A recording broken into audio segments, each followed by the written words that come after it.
হাইপারসোমনিয়া বলতে কী বোঝায়? উত্তর হবে অত্যাধিক ঘুম আসা। ভারতের জাতীয় কৃষক দিবস কবে পালন করা হয়? উত্তর হবে 23শে ডিসেম্বর। নিম্নের কোনটি সীসার আকরিক? উত্তর হবে গ্যালেনা। ভারতের সবুজ মানুষ বা গ্রিন ম্যান অফ ইন্ডিয়া নামে কে পরিচিত? উত্তর হবে আব্দুল গানি। উত্তর মেরুতে প্রথম কে পৌঁছেছিলেন? উত্তর হবে রবার্ট পিয়েরি। নিউমিসমেটিক্স বলতে কী বোঝায়? উত্তর হবে কয়েন বা মুদ্রা নিয়ে পড়াশোনা করা। বাতাসে কোন গ্যাসের জন্য পিতলের রং খারাপ হয়ে যায়? উত্তর হবে হাইড্রোজেন সালফাইড। ভিটামিন বি3 এর রাসায়নিক নাম কি? উত্তর হবে নিয়াসিন। ভারতের কোন প্রাক্তন প্রধানমন্ত্রীকে আধুনিক ভারতের চাণক্য বলা হয়ে থাকে? উত্তর হবে পিভি নরসিমহা রাও। বিশ্বের প্রথম পরমাণু বোমার নাম কি? উত্তর হবে গ্যাজেট। ক্লোরোফিলে কোন ধাতু পাওয়া যায়? উত্তর হবে ম্যাগনেসিয়াম। সূর্যের দৃশ্যমান পীতমণ্ডলকে কী বলা হয়? উত্তর হবে আলোকমণ্ডল। কাশ্মীরের আকবর কাকে বলা হয়? উত্তর হবে জয়লাল আবেদিন। কোন বিদ্রোহের প্রতীক ছিল শাল গাছ? উত্তর হবে সাঁওতাল। পশ্চিমবঙ্গের কোন জেলার নারী সাক্ষরতার হার সবচেয়ে কম? উত্তর হবে পুরুলিয়া। ব্লক স্তরের পঞ্চায়েতি রাজ প্রতিষ্ঠানকে কী বলা হয়? উত্তর হবে পঞ্চায়েত সমিতি।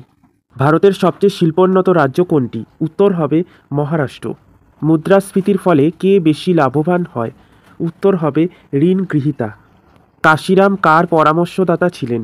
উত্তর হবে মায়াবতীর। সংবিধান সংশোধন করার নিয়মাবলী কোন ধারায় বর্ণিত রয়েছে? উত্তর হবে 368 ধারায়। দৃষ্টিহীনদের পঠন পদ্ধতির আবিষ্কর্তাকে? উত্তর হবে লুই ব্রেইল। পৃথিবীর সবচেয়ে বড় মেট্রোপলিটন শহর কোনটি? উত্তর হবে নিউ ইয়র্ক। সর্দার সরোবর প্রকল্প কোন নদীর উপর গড়ে উঠেছে? উত্তর হবে নর্মদা।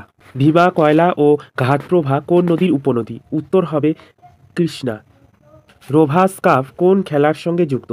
উত্তর হবে ফুটবল। কোন তারিখ বিশ্ব পোলিও দিবস হিসেবে পালিত হয়? উত্তর হবে 24শে অক্টোবর। খানটুম নৃত্যশৈলীটি কোন রাজ্যের? উত্তর হবে মিজোরাম। নাসা এর প্রতিষ্ঠা কত সালে হয়? উত্তর হবে 1958 সালে। ময়ূরাক্ষী নদী পরিকল্পনাটি কোন রাজ্যে অবস্থিত? উত্তর হবে পশ্চিমবঙ্গ। সন্ধ্যা তারার উদয় কোন দিক নির্দেশ করে? উত্তর হবে পশ্চিম। সূর্য সিদ্ধান্ত নামক গ্রন্থের রচয়িতাকে? উত্তর হবে আর্যভট্ট। পলাশী যুদ্ধের পরেই বাংলার নবাব কে হয়েছিলেন? উত্তর হবে মীরজাফর। নিচের কোন দেশটি ভারতের বাণিজ্যিক কেন্দ্র স্থাপনে কোনো উদ্যোগ নেয়নি? উত্তর হবে ইতালি। চালুক্য রাজবংশের শ্রেষ্ঠ সম্রাট কাকে বলা হয়? উত্তর হবে দ্বিতীয় পুলকেশী। কার উপাধি ছিল কুনিক? উত্তর হবে অজাতশত্রু। সাঁচি স্তূপ কে নির্মাণ করেন? উত্তর হবে অশোক। মানবদেহের সবচেয়ে বড় লসিকাগ্রন্থি কোনটি? উত্তর হবে প্লীহা। কত খ্রিস্টাব্দে তৈমুর লং ভারত আক্রমণ করেন? উত্তর হবে 1398 খ্রিস্টাব্দে। কার মানবমূর্তি ভারতে সর্বপ্রথম পূজিত হয়? উত্তর হবে গৌতম বুদ্ধ। নিচের কোন মোগল সম্রাটের সমাধিস্থল ভারতের বাইরে রয়েছে? উত্তর হবে জাহাঙ্গীর।